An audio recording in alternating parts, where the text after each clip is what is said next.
በስመ አብ ወወልድ ወመንፈስ ቅዱስ አሐዱ አምላክ አሜን። ሰላም እግዚአብሔር አምላክ ኩላና ይሁን። ስብሐት ለእግዚአብሔር ከመ ሰንብትኩም አነ በእግዚአብሔር አምላክና ብሕረቱን ቸርነቱን ነብዛኽብር ተለስያ ዘብፅሕና ምስጋና ይኹን ነው። አሜን። እንኳን ሰንበተ ክርስቲያን ብሰላም አብፅሐኩም አብፅሕና እናበልኩ ኣብዚ ሓለፈ ሻድሻይ ክፋል መንፈሳዊ መኣዲ ኣብ መዓልቲ ጎይታ ንዑስ ርእሲ ዘርኢ ሰበይቲ ዝብል ቀዳማይ ሒዘልኩም መፅአ ነይረ። ሕዚ ድማ ዘርኢ ሰበይቲ ኦሪት ዘፍጥረት 3:15 ካልኣይ ክፋል ሒዘልኩም መፅአ ኣለኹ። ናብ ከፍለኩም እየ ሰናይ ምክትታል። ዘርኢ ሰበይቲ ካልኣይ ክፋል ነቲ ኣብ መንጎኻን ኣብ መንጎ እዛ ሰበይትን ኣብ መንጎ ዘርኻን ኣብ መንጎ ዘርአን ከዓ ፅልኢ እተክል ኣለኹ። ንሱ ርስኻ ክጭፍልቕ እዩ፣ ንስኻ ድማ ሽኳኖ ክትነክስ ኢኻ ዝብል ቃል መርገም ኣብ ዘመንና ክፍፀም ማለት ነቲ ኣብ ገነት ዘስሓታ ንሰይጣን ርእሱ ዝጭፍልቕ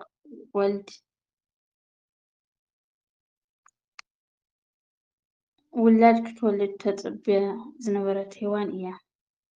ነቲ መጀመርያ ዝወለደቶ ቆልዓ ድማ ብርድእ እግዚኣብሔር ወዲ ረኸበ እየ ክትብል ቃየል ኢላ ሰመየቶ። ዘፍጥረት 4:1 እንተኾነ እቲ ሓሳብ ልባ ክሰምረላ ብናፍቖት ዝወለደቶ ውሉድ ቃየል ርእሱ ዲያብሎስ ዘይኮነስ ብኣንጻሩ ርእሲ ብፃዩ ኣቤል ዝጭፍልቕ ኮይኑ ምስ ረኸበቶ ሔዋን ትብሎ ጠፍኣ። በዚ ርጉም ውላድ ድማ ዘይተፀበየቶ ረኸበት። እቲ ሓቀኛ ነዚ ትንቢት እዚ ዝፍፅም ዘርኢ ሰበይቲ ግና ክርስቶስ እዩ ነይሩ። ብዛዕባ እዚ ኣመልኪቱ መዓዝ ከም ዝተፈፀመ ሐዋርያ ቅዱስ ጳውሎስ ክዛረብ እንከሎ ከምዚ ይብል፣ ግዚኡ ምስ በፅሐ ኣምላኽ ነቶም ኣብ ትሕቲ ስልጣን ሕጊ ዝነበሩ ምእንቲ ከድሕን ንሕና እውን ናይ ውሉድነት ስልጣን ምእንቲ ክንረክብ ነቲ ካብ ሰበይቲ ዝተወልደ ኣብ ትሕቲ ሕጊ እውን ዝሓደረ ወዱ ለኣኾ ብምባል ብሃንቀውታ እንፀበዮ ዝነበርና ምስጢር ብጎይታ ኢየሱስ ክርስቶስ ከም ዝተፈፀመ ካብ ቅድስት ድንግል ማርያም ብዘይ ዘርኢ ሰብኣይ ብምውላድ ነቲ ናይ ጥንቲ ፀላኢና ዲያብሎስ ርእሱ ከም ዝቐጥቀጦ በዚ ቃል እዚ ገይሩ ክሳብ ሕጂ ይሰብከልና ኣሎ። ገላትያ 4:4 ብኻልኣይ ትርጉም ንሕና ንድንግል ማርያም ናይ መንፈስ ደቃ ዘርአ ኢና። እቲ ንዘመናት ሙሉእ ዝቃለሰና ዝነበረ ዲያብሎስ ድማ ከምቲ ቅዱሳን መላእኽቲ ዝዘመርዎ ማለት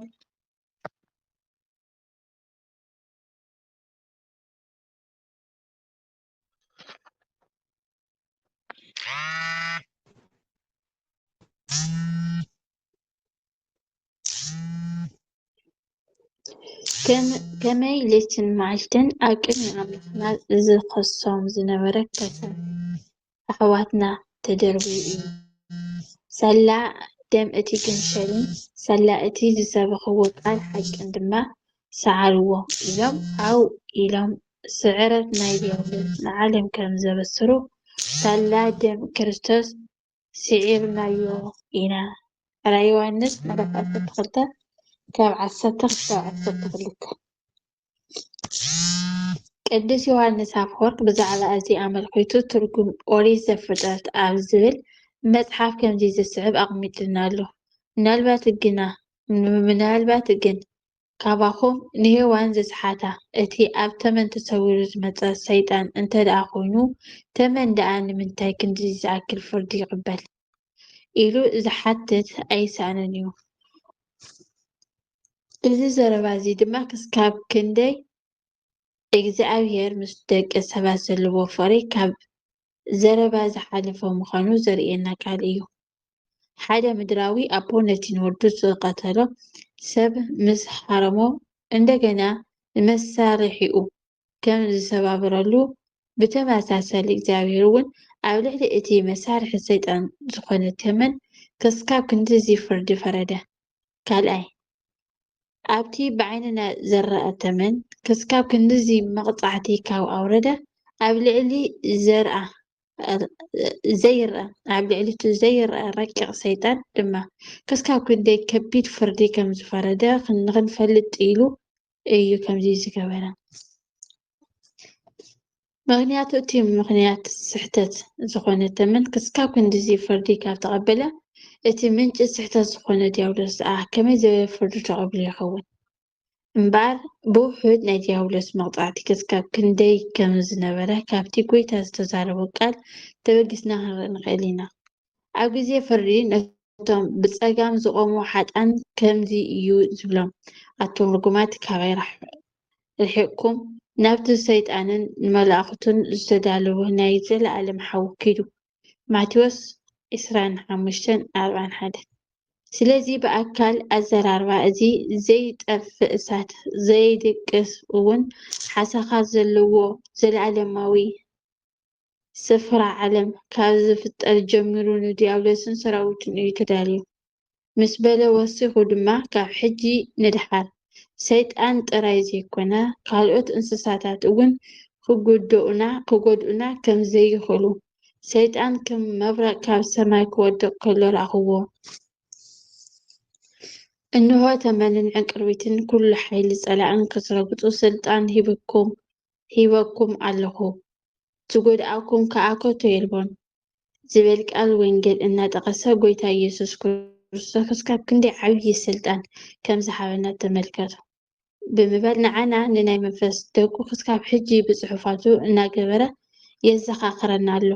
ስለዚ ንሰናይ ነገር ትጉሃት ካብ ክፉእ ዘበለ ድማ ርሑቃት እንተደኣ ኮይና ከምቲ ቅዱስ ጳውሎስ ንሰብ ሮሜ ኣምላኽ ሰላም ድማ ንሰይጣን ቀልጢፉ ኣብ ትሕቲ እግርኩም ክቁጥቁጦ እዩ ዝበሎም። ምሳና እውን እንተኾነ እቲ ትማሊ ምስ ሰብ ሮሜ ዝነበረ ህያው ኣምላኽ እዩ እሞ ከም ንቅጥቅጦ ኣይንጠራጠርን። ሮሜ ምዕራፍ 16:20።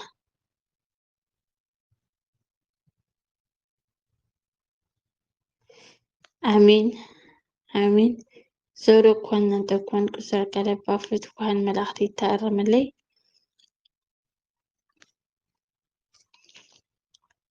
አሜን። መንፈሳዊ ማዕዲ ኣብ መዓልቲ ጎይታ 7ይ ክፋል ሒዘልኩም ቀሪበ ነይረ።